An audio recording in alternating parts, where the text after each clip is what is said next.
Itu kerugiannya saya kira.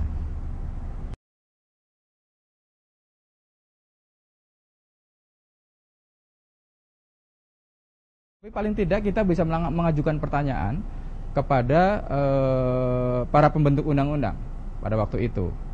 Atau paling tidak kita bisa menelusuri adakah naskah akademik dari undang-undang ini. Nah, dari naskah akademik itulah kita bisa mengecek sejauh mana prinsip-prinsip dan metodologi pembentukan undang-undang itu sudah dipenuhi. Contohnya misalnya kita bisa mengambil analisis model Seidman misalnya yang menggunakan acuan ROCKIP. ROCKIP itu singkatan dari Rule, Opportunities, Process, Capacity, Communication. Ya. Jadi apakah di dalam pembentukan undang-undang itu sudah ada komunikasi terhadap petani misalnya yang akan terkena dampak? Lalu dari tes capacity misalnya, apakah kalau undang-undang ini dibuat dengan peraturan-peraturan semacam itu, apakah petani bisa meng-afford, bisa memenuhi ketentuan-ketentuan yang ada di dalam undang-undang itu? Dari sisi rules, apakah rulesnya itu memang bisa dipahami oleh petani?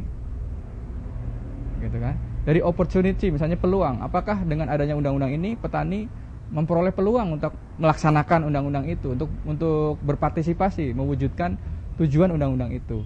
Nah, kalau ternyata tes-tes semacam itu dilakukan dan ternyata hasilnya petani tidak mungkin untuk memenuhi semua ketentuan itu artinya apa? Artinya ya kita bisa mengatakan bahwa undang-undang ini pembentukannya tidak sebagaimana mestinya dalam suatu proses pembentukan undang-undang. Saya kira gitu. Jadi saya tidak menilai apakah undang-undang itu dibentuk dengan melibatkan petani atau tidak, karena saya tidak tahu, tetapi paling tidak kita bisa menggunakan ukuran-ukuran yang sudah saya sebutkan tadi.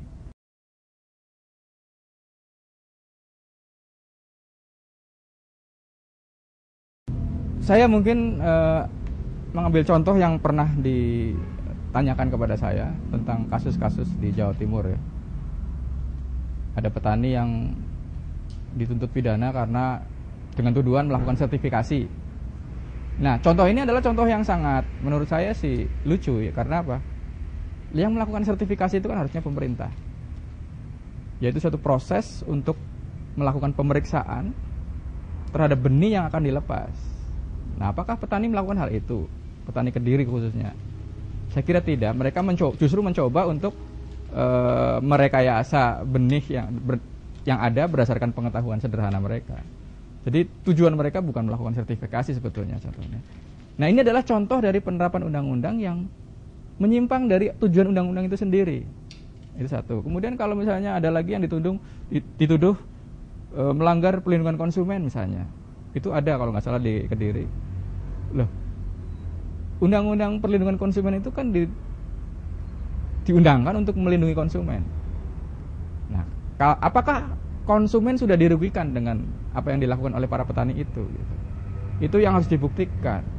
Nah, sementara yang dibuktikan di sini sebetulnya adalah persoalan label. Petani tidak menggunakan label dalam menjual benih. Tapi apakah memang petani tujuannya menjual benih? Ya itu yang harus dipertanyakan. Dalam arti memperdagangkan. Atau jangan-jangan mereka cuma sharing dengan teman-temannya yang akan menanam, kemudian mereka punya benih, ya ganti harga berapa misalnya. Atau seperti itu. Artinya apa? Artinya memang petani tidak dalam konteks untuk berpikir bagaimana melaksanakan undang-undang, karena jangan-jangan mereka tidak tahu undang-undangnya seperti apa.